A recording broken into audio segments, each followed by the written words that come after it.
Take two.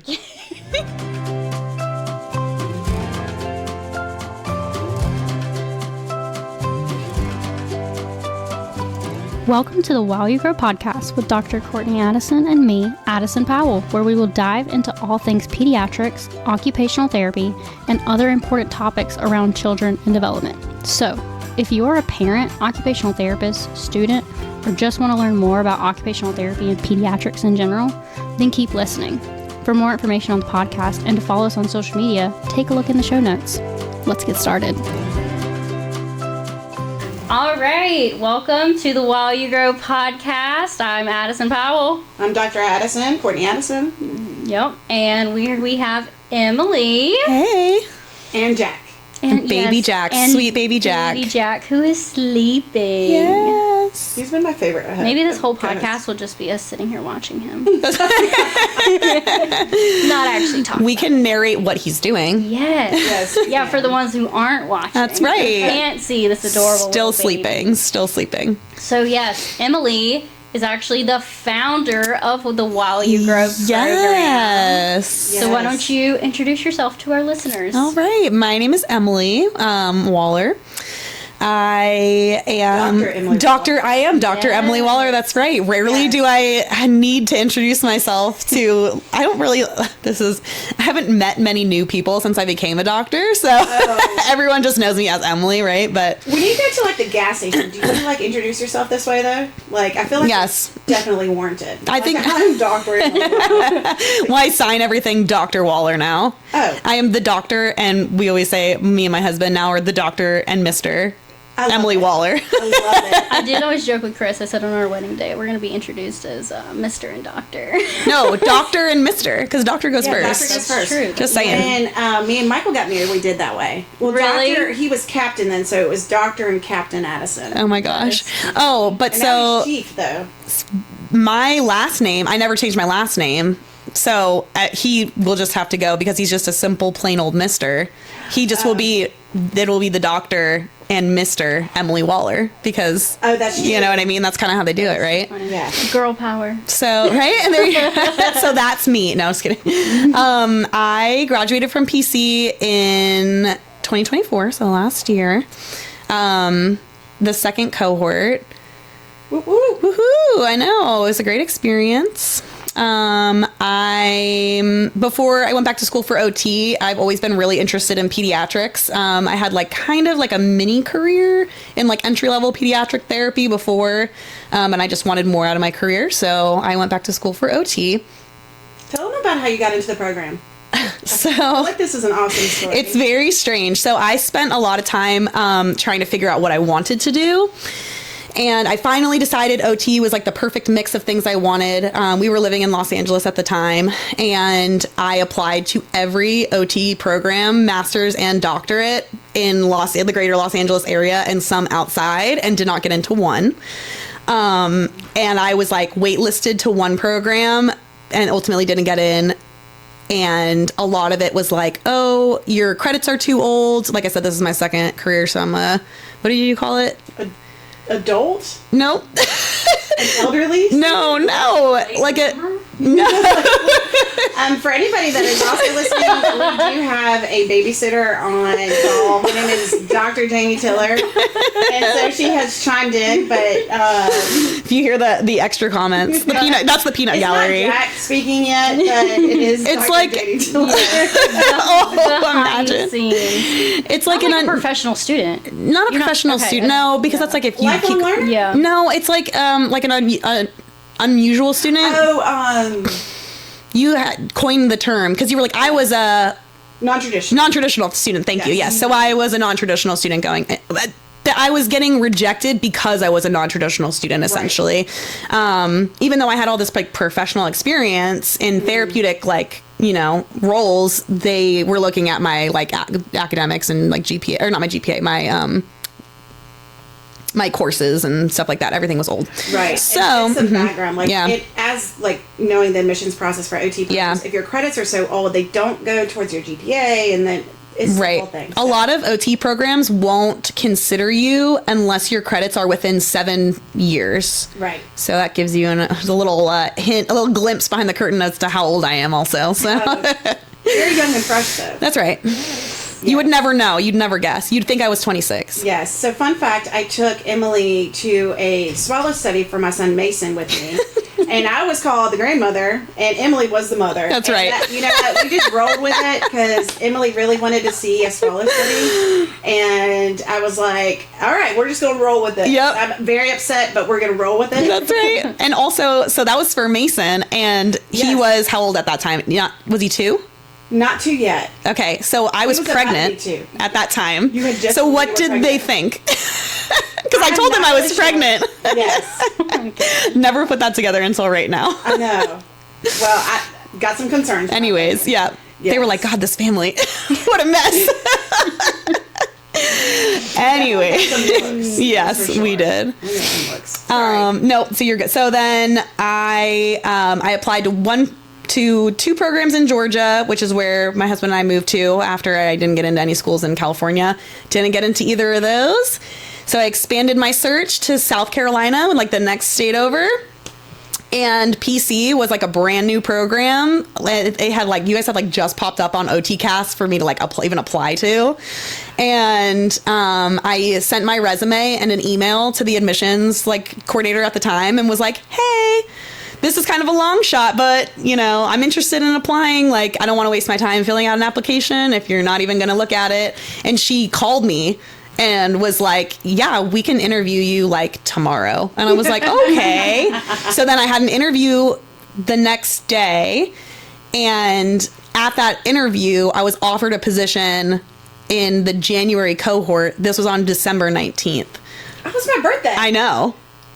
Oh, okay. Sorry. Squirrel. Weird. Yeah. Yes. So like I had 2 weeks to move to a new state. I didn't have a car. I didn't have an apartment here. I had to like get all new furniture. Like it was crazy. Unless you had dogs at that point. Yeah, right? I had 1 dog and 2 cats. Yep. And also I was married to my husband who was living in Atlanta and like starting his career over in Atlanta because we had just moved from LA. Mm-hmm. We had like 3 months before I moved to LA, or from LA to Atlanta. So I moved to South Carolina and he stayed in Atlanta. And I got into OT school, and it was like a weird, like serendipitous, like it happened within 3 days, basically. I'm glad you're here. Me too. I'm glad it was a real program and not like some kind of scam. Can you imagine? No, it was great. And this program since has been accredited while you were here. That's right. Yep. You were our second graduating class. Mm-hmm. Emily also received our academic award of distinction. Yes. For being super smart. We actually have 2 of the smartest people from your cohort. That's right. A couple of 4.0s up in here. 4.0s here. Well, there was another. I won't release this onto the podcast and break FERPA or anything like that. But you know, this is going great. And tell us a little bit about like your passion for this project. Yeah. So, what really got me into OT in general was like the holistic nature of it. Before I went to OT school, I was doing early intervention. Let me stop you real quick. Okay. Sorry. What actually does holistic mean? Like, Holistic, yeah. We talk about that in OT, and I think it's kind of like a good buzzword, but to you, For sure. what is holistic? Yeah, it's so for me when I think of holistic, I think of like addressing something, whether it's a community, a person, a group of people, in its entirety. So, for example, PC has a holistic admissions process, and that means that they looked at me as an entire individual and not just a checklist of your credits are this old, your GPA was this, your SAT scores were GRE scores were this. Instead of being, it's really like when I think about it, I'm not sure if this has come up on the podcast before, but like it's a top-down approach to, It hasn't yet. There you go. So our traditional medical models are bottom up, right? Where we look at a diagnosis and treat from there. And you're not really considering the person. When I think of holistic, I think of like a top-down approach, which is where you start with that person and then you're addressing what their needs are. So occupational therapy really is rooted in, you know, a holistic treatment or top-down treatment approach.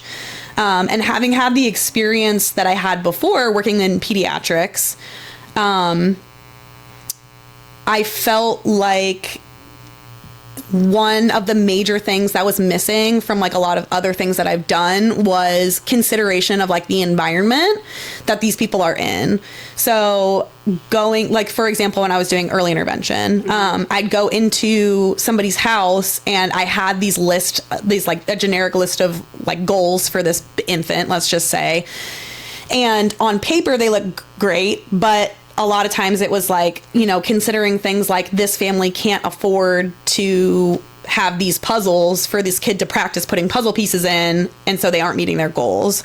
But there are other ways to address the same skills, you know. So for me, something that made me passionate about OT was considering the environment that that people are in when it comes to like approaching treatment. And so for my capstone, I really wanted to address or approach treatment from a way that was something that could be like accessible to everybody.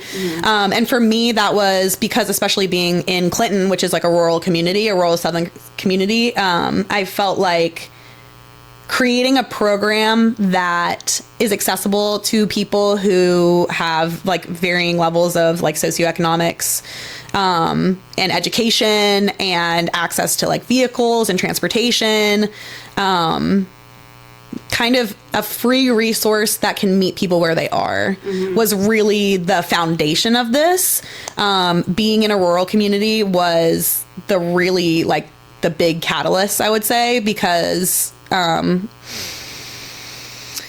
you know, there's just like limitations, and it's like geographical limitations, like financial limitations. It's, you know, there's all these kids that could really benefit from services, but just simply the environment is limiting. So you stated a statistic in the capstone research. Right. Do you remember what that was and kind of the gist of it about children that grow up in rural communities? You know what I'm talking about? I guess the gist was are more predisposed to... right. They're more likely to have developmental delays. Right. And that a big part of it is because of a limited access to resources. And that a lot of times it's like related to access to, there are fewer services available. Like, did you get a Baby Jack sound? I did. He snored. Oh, He agrees. He's very congested right now. I know. That's okay. It's like a lack of access, either because of geographically, like a lot of like therapists can't get to some of these kids who qualify for services, or it's, you know, related to a lack of referral to services. So it's like there's a high demand, but there's a low like service, like, what am I trying to think of? It's almost like supply and demand, yeah. Right? So the demand is high, but the supply of therapists is low. Yep. I was like, what is the economic term for that? I'm going to back away from that idea because that's not me. And there are fewer pediatricians in these areas. It's a lot of family doctors, which, you know, and when you think about being under-resourced, like if you are treating across the lifespan and you have a kid who's got a developmental delay, but, you know, you're not a specialized pediatrician, referral rates are lower. And there's a stronger push to wait and see in these areas too. So we talked about wait and see in did our last, podcast. Oh. Yes, we did.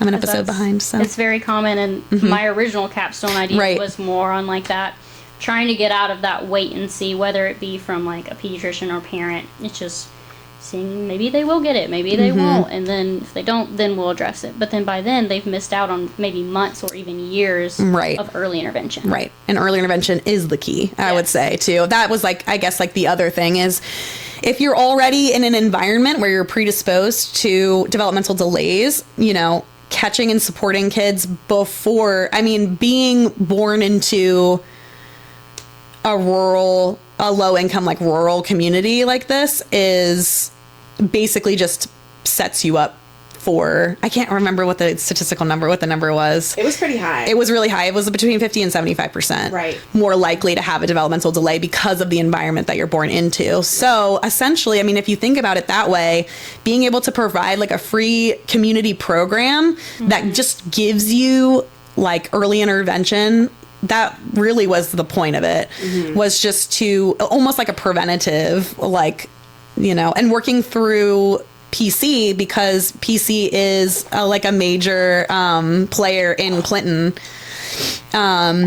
with a full house of occupational therapists, you know. And so I was like, what better way to service a community than and that's kind of what we wanted to continue with, me taking yours on, and continuing it, a podcast. You just wanted to work with me. Yes, obviously. Yes, that and the fact that, you know, my project fell through. Oh my gosh. But I was excited that I got to continue something, because we haven't seen that really yet with capstones here at the school. We are newer, and a podcast, and you know, we're like on Spotify and YouTube, and those are free and easy accessible places to get information, and podcasts are kind of like all the rage now, and multimodal, because like another huge thing that I found through the research that I did was that a lot of the parents in like lower income areas have multimodal learning styles. So, you know, because I was trying to do research on like what is the best way to get information to these parents, you know, and it's like auditory things, there's like visual things. We are doing, you know, I had my project had like this toy drive like element to it, where it was like paired with a toy and then had instructions on like how to use that toy to stimulate development. But now, I mean, with like the work that you're doing, a lot of that stuff is being brought into the school, like in a clinic style thing. So there's like also like a hands-on element. So you're just like checking all the boxes. Which is really, really exciting. Yes. Talk about holistic, meeting people where they are. Right. So explain exactly, you know, you talked about the toy program, but explain exactly how you and Dolly Partner one and the same. There should be Dolly Parton. I'd be happy to. Dolly Parton, if you're out there listening, you're our number one. We're your number one fan. We are yes. So motivated by your book drive. Truly, yes. Imagination Library. Imagination Library. We are personal recipients of the Imagination Library. Love it. We also love Dolly Parton, but that's another podcast. I did not know that. About the Imagination Library? About Dolly Parton or Imagination Library? Imagination Library. I know who Dolly Parton is. Are you kidding me? I love Dolly Parton. I wondered if you knew about how much we love Dolly Parton. Yes. No, I literally know every single one. That actually, it's that, and then Love Every is another. Yes. So those are the two, that's kind of what it... While You Grow is the love child of Love Every subscription boxes and Imagination Library by Dolly Parton. If you're listening to this, please sponsor us. Yes. We love your toys, and we love your music, and we love your books. It's true. We love what you do. We'll tag them. Yes. Please. So I loved the idea of Love Every, which, if you're not familiar, is a subscription box where essentially you can tell them how old your child is, and then they send you boxes, like kits, with instructions and age appropriate. Exactly. They target age appropriate developmental milestones, and to help like stimulate development at home. They are a little expensive though. Like it's quality, super high quality, excellent, like research based, but it's not a free resource is really what it's getting at. Expensive. It's expensive. Yeah. I mean, and it's a subscription based thing. So, it keeps, it keeps like refreshing itself. So there's like a monthly fee associated with it, but it also, is like keeping up to date with your child. So not to say it's not like worth it. Love Every, we love you, and we understand why you charge money. But at the same time, what I really wanted to do was something that was, you know, accessible to a community that doesn't have, you know, like the financial ability to get something like that, you know. The excess money, like, when you live in a community like this, a lot of your finances are towards other things that are higher on that needs list. And what ends up happening is you get a toy, and we are such proponents of play and toys, so that's another part of it too. Right. So we've had the Dr. Boone here talking to us about the importance of play. Yes. And toys are a great medium for that. Exactly. So, and then, you know, there are, you know, so I started looking into like community-based or like free resources that do things that are similar to that. So in Clinton, and I'm not sure how far it like reaches out, but the Reach Out and Read program, where your pediatrician essentially gives you a book to encourage language development and like social emotional engagement between caregivers. And it's a free resource. You get it when you go to your pediatrician, your wellness visit. So, you know, it's accessible. You're getting it when you're going to another appointment anyway. Something that I liked about that. There's also the Dolly Parton Imagination Library.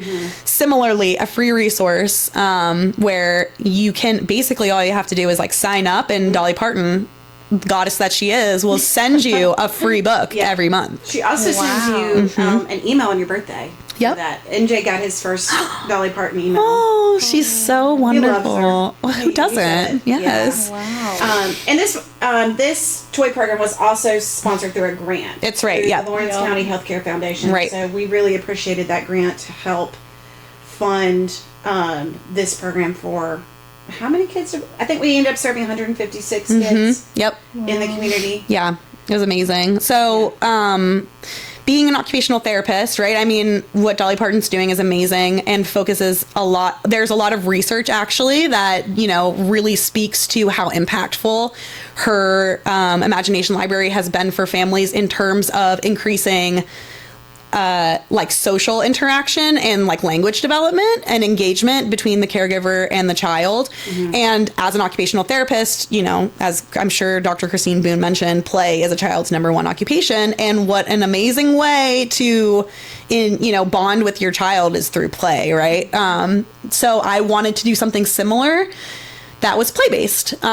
So Dr. Courtney Addison and I got a grant through Lawrence County Healthcare Foundation, and we were able to purchase toys. I did some research, and we did 3 major age groups, which were like between 0 and 3 years old. And I found a toy that was like flexible, affordable, easy to access and replace if needed.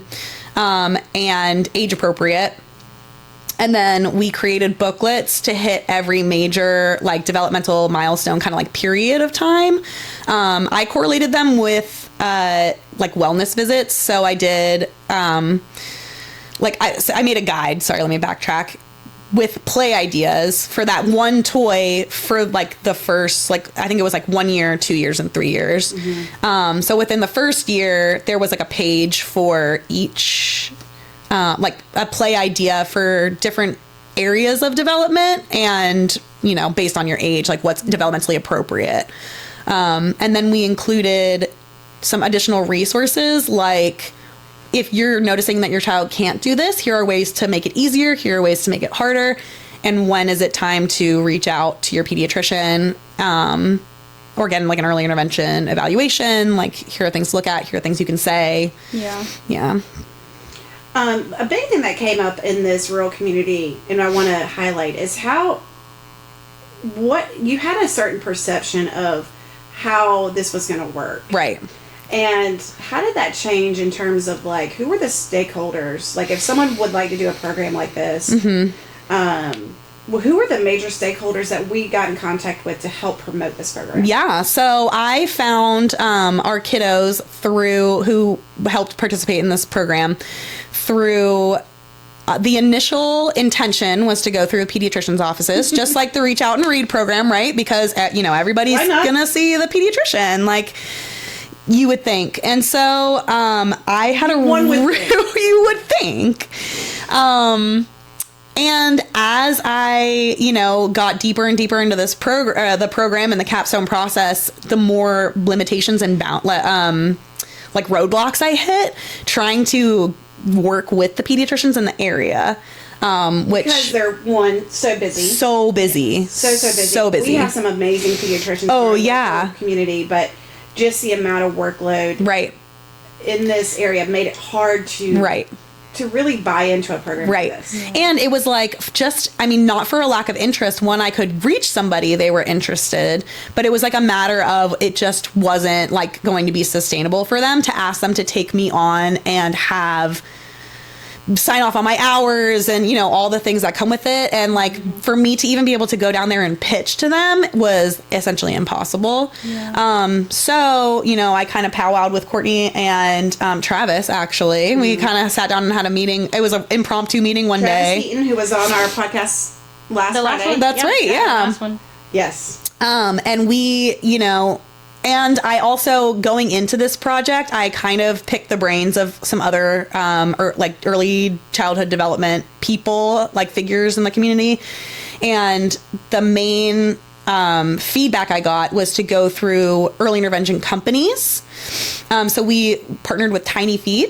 Amazing company. Oh, amazing. They had me come down and just kind of like present the project, and they were so interested. They were really, eager to be involved with it because they see, as early intervention providers coming into, for those of you who are not familiar, an early intervention specialist is one that goes into the home. They're always like home-based therapists. So they really are on the forefront of, limitations when it comes to what these families can and can't do and access. Mm-hmm.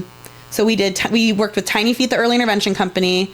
We worked with the Lawrence County Library, they do so much in terms of community programs. Mm-hmm. So they were really eager to be involved as well because, again, they're on the forefront of these kids who are taking advantage of free resources like story time at the library and things like that.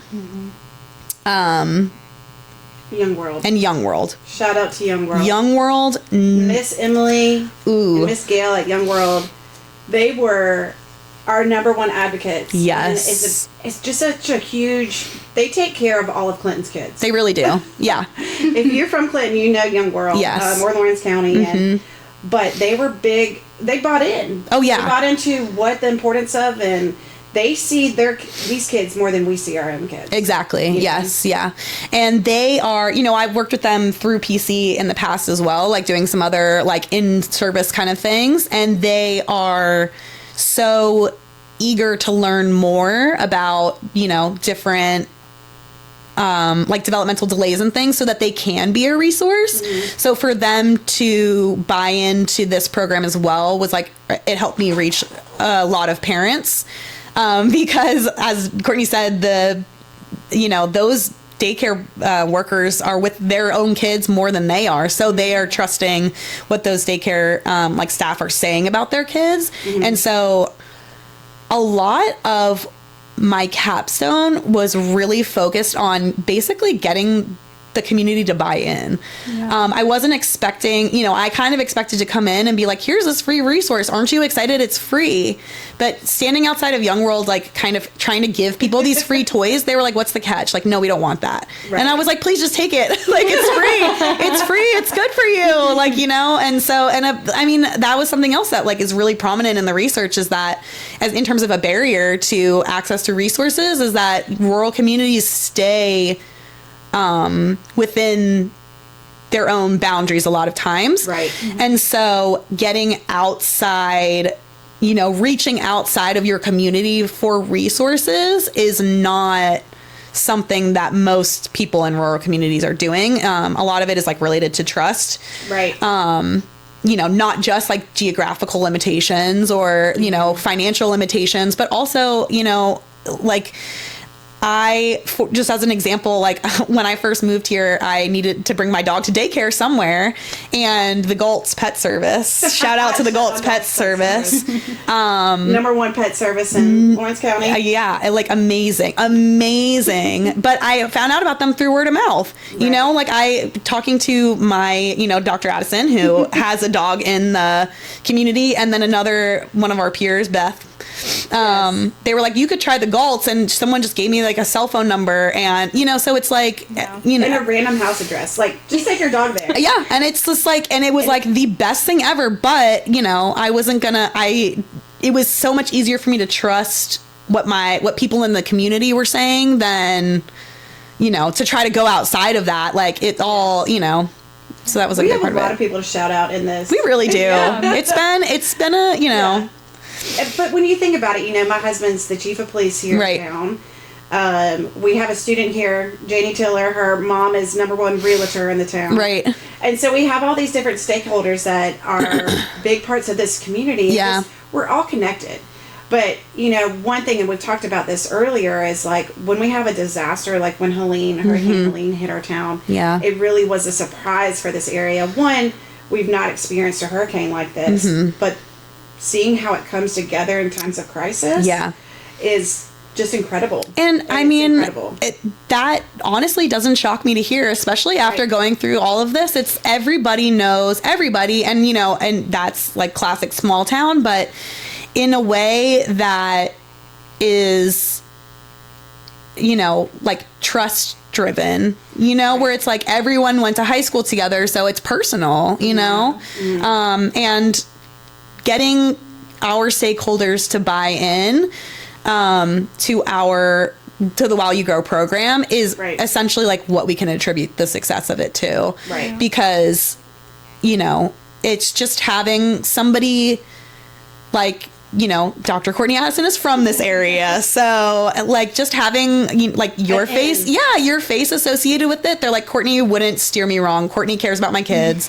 I do care about their kids. Yeah. I care about all the kids here. Right. But we also had Dr. Austin Scholl. He was oh my gosh. He was our big connection for our grant. Yes. And just different research opportunities. Huge. He just was a huge supporter. But just getting, the parents in this community also want the best for their kids. Yes, they do. And I think in any community as well. We, it's just amazing to see, but just the knowledge. Yes. Hopefully this While You Grow program helps not just our community, but kind of is like an imprint for other rural communities. Yes. This is what we did with ours. This is how we navigated. These are the things that are important. Right. We're going to have Dutch Moyer here next week, who is a big Army military guy coming to talk to us about resiliency in children. Great. But he loves this community as well. Yeah. Put his business here, and it's just incredible sometimes to see the connection. But we just want to break down those barriers. For sure. Yeah.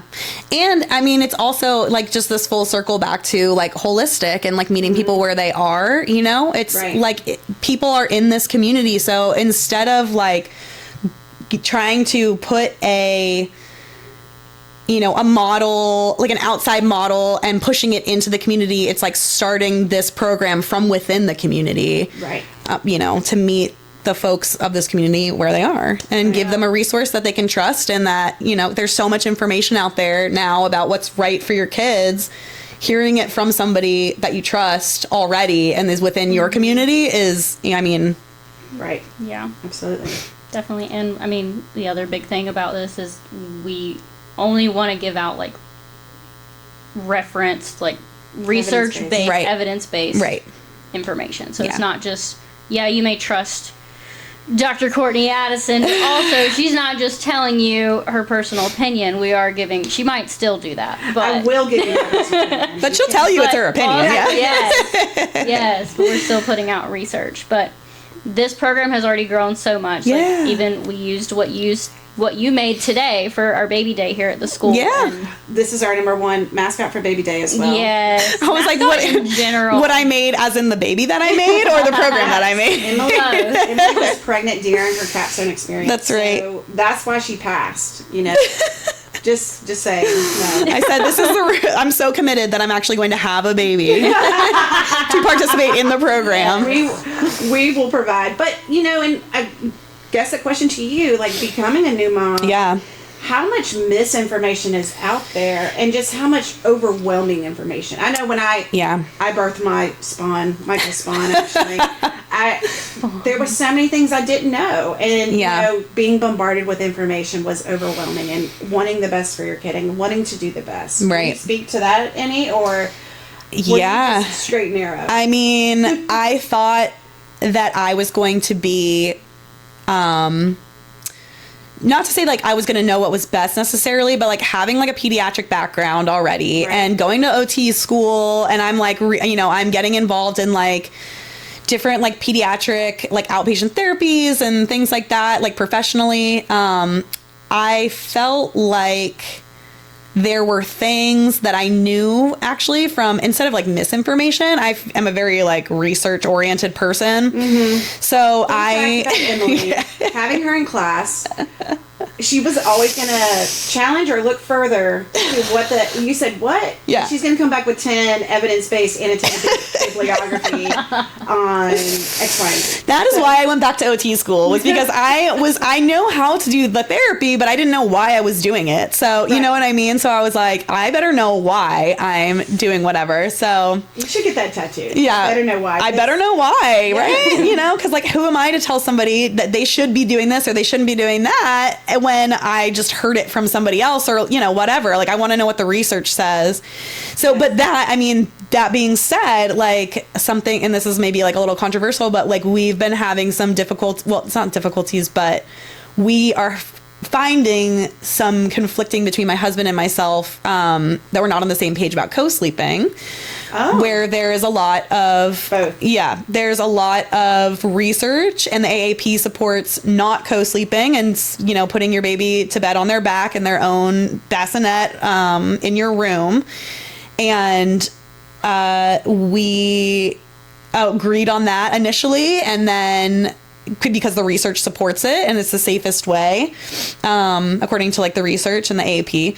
But then when you get into the real life of it, there's just a lot of things that it's not so simple. And there, we have had like a lot of talks about the pros and cons of co-sleeping and our own mental health, and nothing is as straight and narrow as and I found that to be the truth about a lot of like being the mom side of it, Yes, absolutely. And even coming down into like, we have one kid that's receiving OT services. Jack's receiving OT services as well, not just from his mom. Yeah. Basing that, but even going down into like sticking with home exercise programs, how hard it can be. Yeah.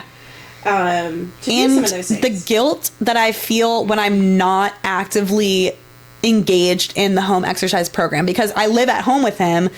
We do therapy in the morning for an hour every morning. We go through all his exercises and all his things. And then when we're done with our therapy session, I'm like, I should still be putting you in tummy time now. I should still be, working on tracking with you. And I'm just like, that has been something that's been really hard, is not trying to not feel guilty for not being 24/7 in OT, and being able to like take off the OT hat and like just be a mom who holds my baby when he's sleeping and doesn't, like. Yeah. Michael used to say, you've got to stop OTing those kids. Yeah. And it's so hard because it's so natural. Right. And it's just like what we do and how we talk to them and how we interact.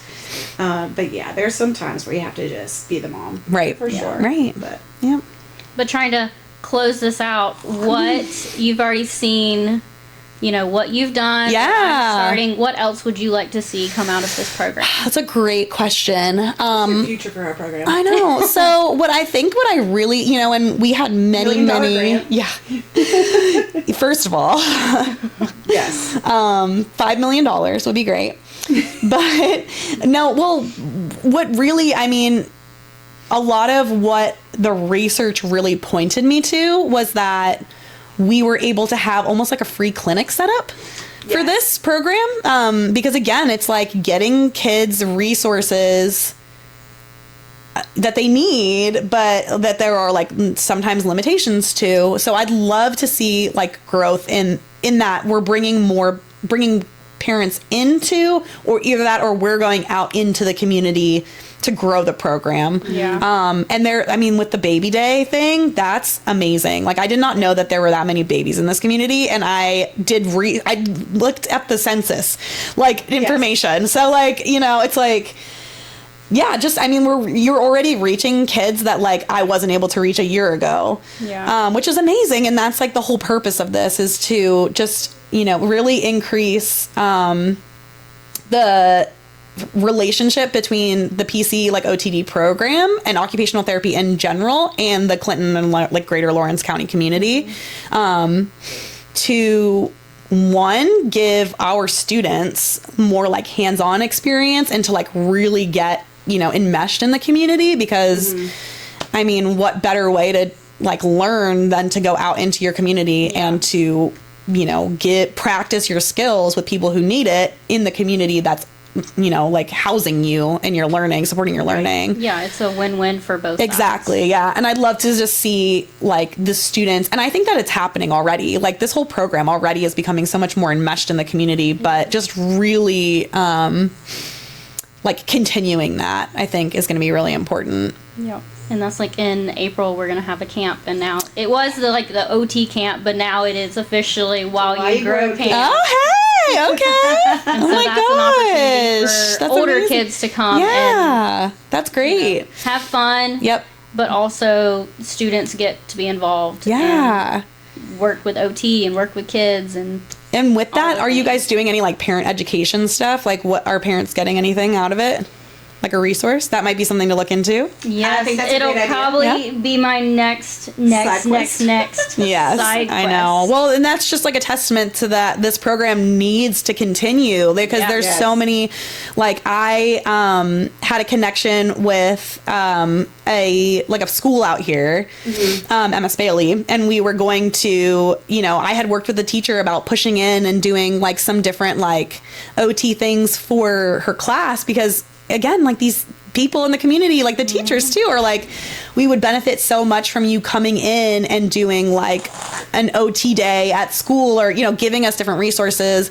So, you know, I think that once we are really out in the community, it's going to spread like wildfire, and everyone's going to everyone's going to want a piece of this. Yeah, I mean, even me, Maddie, and Angela, I believe, were 3 that went to MS Bailey and got to a classroom and got to do something with all the kids. And they loved it and they wanted more, and we did offer a resource, but for that to be, like, school-wide there, and then even Clinton Elementary, we are, like, the pediatrics class is trying to get into more of these places. Yeah. So.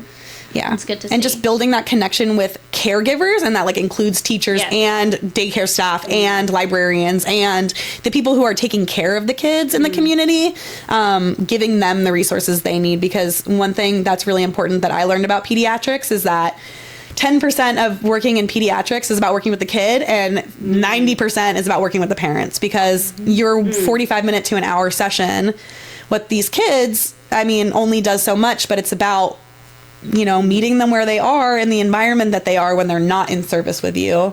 Right. That really, you know, stimulates the growth and creates the change. Yeah. Right. So I think that needs to be our official, like, slogan of this is 10%? meeting. No, the meeting where you're at. Yeah, because I think for the last, like, 6 podcasts, I think that's all we've done is 6. I know. Everyone has said that. Right. Yes. But so one final question, and maybe for both of you too. We have a lot of OT students listening to this podcast, which is awesome. Yeah. What's your advice? Maybe short advice. Yeah. How do you navigate a capstone that doesn't go exactly as planned and novel? Roll with the punches. Yep. Sorry, Dex. Roll with the punches. Be adaptable. Say yes. Yep. Like, I give you a hard time about all the things that I have to do. Your side quests? Yes, but ultimately, I enjoy doing all of it, and I know I'm going to put in 110% every time. Yeah, because it's something I'm so passionate about. Right.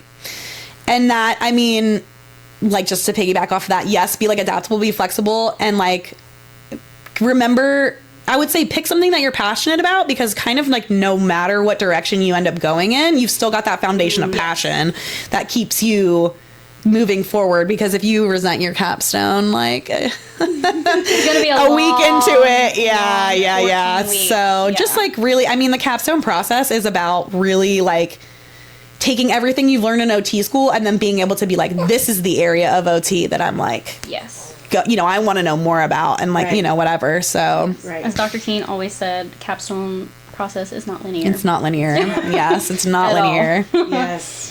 Well, But yeah, we've enjoyed you. having you on. Thank you. Yeah, thanks for having me. I know you don't have a ton to say. Yes. but No, not yet. We had 2 guest speakers. I know. This is our youngest guest speaker. we've had. Yeah, guest snorer. He's over here Guest snoring. snoring. Yes. Oh my But God. yes, thank Yes. you for coming Yes, on. yeah.